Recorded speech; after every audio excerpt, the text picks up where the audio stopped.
नमस्कार दोस्तों। आज के इस वीडियो में हम बात करेंगे फ्रैक्चर क्या होता है और फ्रैक्चर के बाद में रिहैबिलिटेशन क्यों ज़रूरी होता है।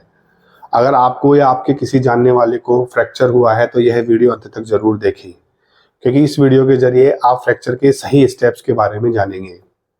तो सबसे पहले वीडियो स्टार्ट करते हैं और जानते हैं फ्रैक्चर का क्या मतलब होता है और इसके क्या टाइप्स होते हैं। फ्रैक्चर का मतलब होता है हड्डी का टूटना। दो पार्ट में हड्डी टूट जाए तो उसको फ्रैक्चर बोलते हैं। यह आपको रोड ट्रैफिक एक्सीडेंट के कारण हो जाए, कहीं से आप गिर जाओ, कुछ चीज़ के नीचे आपका दबाव हो गया, उसके कारण आपको फ्रैक्चर हो जाते हैं। तो नेक्स्ट बात करते हैं कि फ्रैक्चर के क्या टाइप्स होते हैं। फ्रैक्चर के डिफरेंट टाइप होते हैं, परंतु सबसे पहले बात करते हैं फ्रैक्चर के सिंपल टाइप के। जो सिंपल टाइप का फ्रैक्चर होता है उसमें हड्डी फ्रैक्चर हो जाती है, बट जो स्किन होती है उसमें कोई भी इम्पैक्ट आपको देखने को नहीं मिलता है।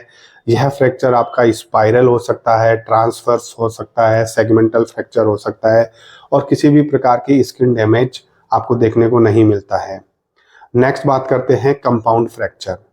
कंपाउंड फ्रैक्चर में आपको सिंपल फ्रैक्चर की तरह ही फ्रैक्चर हो जाता है, परंतु इसमें आपकी स्किन भी डैमेज हो जाती है, चाहे वो पंचर हो जाए या कुछ बड़ा घाव आपको देखने को मिल सकता है।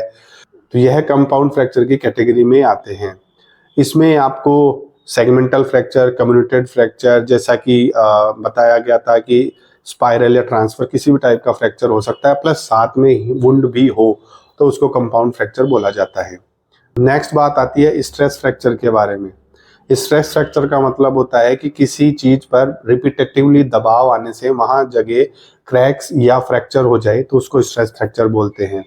यह फ्रैक्चर बेसिकली रनर्स में ज़्यादा देखने को मिलता है, जिन्होंने सडन रनिंग स्टार्ट करी है, उनके टीबिया में ज़्यादा पेन देखने को मिलता है। अगर रनिंग को ज़्यादा टाइम तक लगातार रखते हैं तो उनको टीबिया में फ्रैक्चर देखने को मिल सकता है।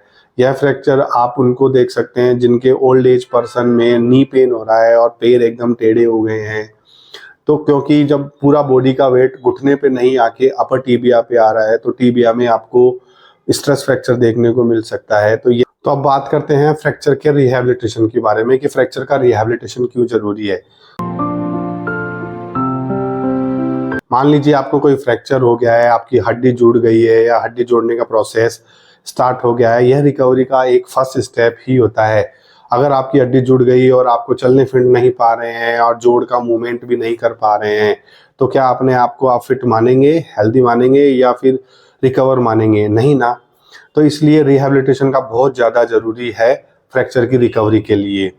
रिहैबिलिटेशन ही सुनिश्चित करता है कि आप पूरी तरीके से ठीक हो और फॉर फ्यूचर में आपको चोट ना लगे और उस चोट को लगने के लिए आप अपने आप को, मसल्स को मजबूत करें। हड्डी को मजबूत करने के लिए फ्रैक्चर के बाद में रिहैबिलिटेशन का बहुत ज़्यादा रोल है, क्योंकि जब आपकी हड्डी फ्रैक्चर हो जाती है तो वो काफ़ी ज़्यादा वीक हो जाती है।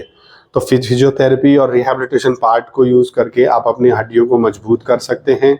नेक्स्ट बात करते हैं रिहैबिलिटेशन मूवमेंट और फ्लेक्सिबिलिटी के लिए बहुत ज़्यादा ज़रूरी होता है। फ्रैक्चर के बाद में प्लास्टर लगने से आपका जॉइंट या मसल्स स्टिफ हो जाती हैं, जिनमें फ्लेक्सिबिलिटी लाने के लिए रिहैबिलिटेशन एक बहुत ज़्यादा ज़रूरी है, क्योंकि उनमें मोबिलिटी एक्सरसाइजेज भी आपको करनी रहती है और इसलिए ये रिहैबिलिटेशन बहुत ज़्यादा ज़रूरी है फ्रैक्चर के बाद में। प्लास्टर के बाद में मसल्स भी काफ़ी ज़्यादा वीक हो जाती हैं और मसल को स्ट्रेंथन करने के लिए भी आपको रिहैबिलिटेशन पार्ट को ही फॉलो करना पड़ता है और ये काफ़ी ज़्यादा हेल्पफुल। अब बात करते हैं कि रिहैबिलिटेशन का क्या प्रोसेस आपको फॉलो करना चाहिए। बेसिकली इसके 4 स्टेप्स होते हैं। जो सबसे पहला स्टेज होता है वो है एक्यूट फेज। इसमें आपको बॉडी पार्ट को रेस्ट देना होता है और उस एरिया की सूजन और दर्द कम करने के लिए आपको प्रॉपर तरीके से रेस्ट करना पड़ता है। नेक्स्ट है सब एक्यूट स्टेज। इसमें आपको जेंटल फिंगर मोबिलाइजेशन करना होता है। अगर मान लो आपके रिस्ट में fracture, four arm, elbow, arm में फ्रैक्चर हो गया है तो आप अपने फिंगर्स को प्रॉपर तरीके से और रेगुलर वे में मूव करते रहें। वहीं बात करूं मैं आपके एंकल में, लेग बोन में, नी में या फीमर में फ्रैक्चर हो गया है तो आप अपने टोज को भी मूवमेंट करते रहें। साथ ही साथ में आपको क्वाड्रिसेप्स मसल्स की एक्सरसाइज भी बताई जाती है, जिससे कि आपकी टांगों की मसल्स मजबूत रहें। थर्ड फेज में जब आपका प्लास्टर खुल जाता है तो मोबिलिटी एक्सरसाइजेज आती है, जिसमें आपके जॉइंट को मोड़ना होता है और स्ट्रेंथ को अचीव करना होता है। फोर्थ स्टेज आता है फाइनल स्टेज, जिसको फंक्शनल स्टेज भी बोला जाता है।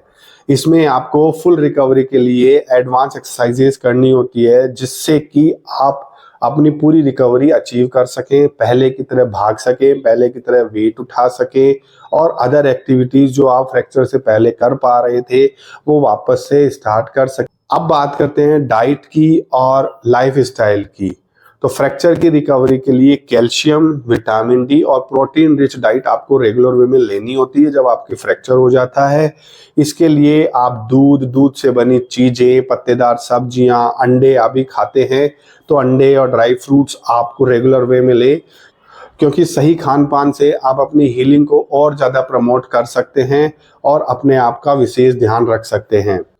तो दोस्तों, फ्रैक्चर से पूरी तरीके से ठीक होने के लिए इलाज के साथ साथ में प्रॉपर रिहैबिलिटेशन बहुत ज़्यादा ज़रूरी है, जिसको आपको कभी भी नज़रअंदाज नहीं करना चाहिए, क्योंकि रिहैबिलिटेशन ही आपके सामान्य जीवन में लाने का सही तरीका है। अगर आपको मेरे द्वारा दी गई जानकारी अच्छी लगी तो मेरे चैनल को लाइक करें, शेयर करें एंड सब्सक्राइब करना बिल्कुल भी ना भूलें, ताकि ऐसे ही इंफॉर्मेटिव वीडियोस आपको रेगुलर वे में मिलते रहें और आप अपनी नॉलेज को बढ़ाते रहें और अपनी प्रॉब्लम को पूरी तरीके से अपने से दूर रख पाएं।